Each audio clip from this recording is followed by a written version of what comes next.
UP board के सभी विद्यार्थी ध्यान दें, जो कक्षा 10वीं के प्यारे विद्यार्थी वो विशेष करके ध्यान दें, क्योंकि उनका 7 दिसंबर का जो हिंदी का पेपर वो साथियों लीक हो चुका है। जिस बच्चे को 75 में से 75 अंक चाहिए वो इस पेपर को रट ले, कुछ भी करे, पर आपको 75 में से 75 चाहिए तो बिल्कुल दिवाएंगे साथियों। ऐसे ही आपका पूरा पेपर परीक्षा हाल में आपको 7 दिसंबर के दिन देखने को मिलने वाला। भरोसा नहीं हो तो 7 दिसंबर होगा, जब देख लेना फिर पछताना कि सर हमने तो आपने पेपर दिया था पर याद नहीं किया, लीक हो चुका था सही में, पर हमें ऐसा लग रहा था कि आप झूठ बोल रहे हो। क्लियर है? तो भरोसा नहीं हो तो मत देखो। क्लियर है? बलवानी भगत क्या काम करते थे? तो खेती बाड़ी करते थे। जिस बच्चे को भरोसा 75 में से 75 चाहिए वो पूरा सेट याद कर लेना साथियों। फिर बोल रहा हूँ यही पेपर आपका आएगा, लीक हो चुके। बाकी सारे क्लास 10th के लीक हो चुके, संस्कृत हो, इंग्लिश हो, सोशल साइंस हो, विज्ञान हो। क्लियर है? पूरे पेपर मैंने डाल दिए, नहीं देखे तो जरूर देखिएगा। ये हिंदी का सेट ए सेट बी भी डाल दिया। चैनल में पूरे आपको मिल जाएंगे। जिस बच्चों को देखना है वो अच्छे से परसेंट बनाना है इस साल, तो उस मेहनत करने में जुड़ जाइएगा। भोलानाथ किसे देखकर सिरकाना भूल गया था? अपने साथी बच्चों को खेलते हुए। प्रयोगवाद के जनक माने गए अज्ञे सुरसरावली के कवि का नाम है सूरदास। चौपाई में कितनी मात्राएं होती है? 16। यहाँ से रिक्त स्थान देखोगे। अर्थ के आधार पर वाक्य प्रकार के होते हैं तो 8 प्रकार के होते हैं।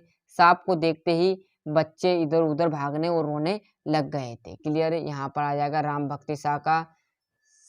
समग्र और छंद प्रकार के होते हैं तो 2 प्रकार के हमारे छंद होते हैं। बल गोविंद भगत का बेटा था तो कौन था? सुस्त तथा बोधा। क्लियर है? ये आपके क्या कौन से हो गए? रिक्त स्थान भी हो गए साथ में। अब देखेंगे हम सही जोड़ी। सही जोड़ी भी लगा दी। नाटक सम्राट कौन कहलाएगा हमारा? जयशंकर प्रसाद। राम वृक्ष बेनुपुरी है पिता के फूल। तीसरे में आ जाएगा क्रिया के परिणाम का बोध। चौथे में है रेलगाड़ी में लिखा हुआ। पांचवा है आपका जयशंकर प्रसाद का जन्म। क्लियर है? यहाँ से देखिएगा बढ़िया तरीके से आप एक वाक्य में एक से अधिक अर्थ व्यक्त करने वाले शब्द क्या कहलाते हैं? अनेकार्थी शब्द कहलाएंगे। लोकोक्ति या कहावत किसे कहते हैं? तो ऐसा कथन जिसका विशेष अर्थ होता है उसे लोकोक्ति कहते हैं। तीसरा में आ जाएगा ड्राइवर का क्या आ जाएगा? ड्राइवर कम गाइड का क्या नाम था? तो जितेंद्र नार्गे। चौथे में आ जाएगा राम ने, और 5वें में आ जाएगा भे, और 6ठे में हजारी प्रसाद द्विवेदी ने किस युग के लेखक हैं? तो छायावाद के लेखक है। क्लियर है साथियों? ये देख लीजिए राम पढ़ता है प्रश्नवाचक है, तो ये राम पढ़ता है तो कर्म कर रहा है, तो ये प्रश्न कहाँ से हुआ? आसक्ति। यह आसक्ति। हिरोशिमा में परमाणु बम गिरा था, बिल्कुल सत्य। ये सत्यासत्य टिक लगा लीजिए। ये आपका 6 से 2-2 नंबर के चालू हो जाएंगे, तो अच्छे से स्क्रीनशॉट ले लीजिए। 8वां प्रश्न होगा साथियों। क्लियर? थोड़ा सा जूम कम कर देते हैं जिससे आपको मदद मिल जाए। ये आपका 9वां 10वां। क्लियर है? तो अच्छे से स्क्रीनशॉट ले लीजिए और पूरा पेपर याद करने में जुड़ जाएगा। अभी तक थोड़ा बहुत नहीं याद है, थोड़ा बहुत कर लीजिएगा साथियों। थोड़ा बहुत एडजस्ट करना आपको पड़ेगा। संदर्भ गद्यांश इसकी व्याख्या करनी, मतलब इसी में से आपको आंसर लिख देना है। ये क्या है?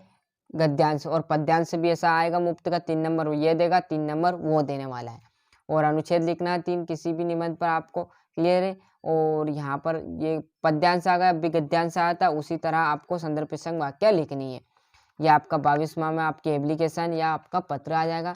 22 में बात करूँ निबंध, और 23 में मैं गद्यांश को पढ़कर इसमें से आंसर आपको लिखने हैं। क्लियर? आई इतनी बात समझ में सभी विद्यार्थियों को?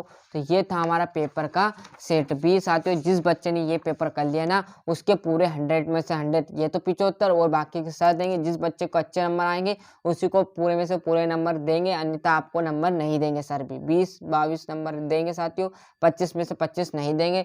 जिसने इधर अच्छी मेहनत की है इसी को देखकर वो प्रैक्टिकल में आपको नंबर देंगे, अन्यथा आपको नंबर नहीं देंगे। तो अच्छे से मेहनत करना और ये सेट याद कर जरूर जाइएगा।